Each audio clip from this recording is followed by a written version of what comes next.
কিরে কাজ হলো? না সাহেব, ছোট বাবু সামনে চলে এসেছিল। তোরা সব কটা অপদার্থ, এতগুলো লোক মিলে আমার ছেলেকে আটকাতে পারলি নি? আর একটা সুযোগ দেন সাহেব, এবার কাজ হয়ে যাবে। ঠিক আছে, এবার যেন মিস না হয়।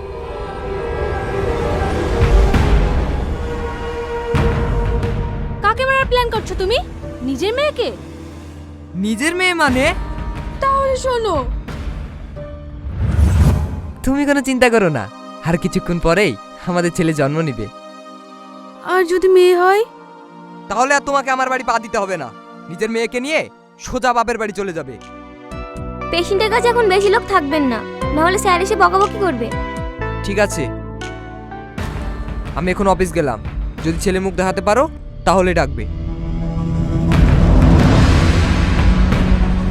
চিন্তা করিস নি মা, দেখবি তোর ছেলেই হবে। আমার খুব ভয় করছে মা, যদি মেয়ে হয়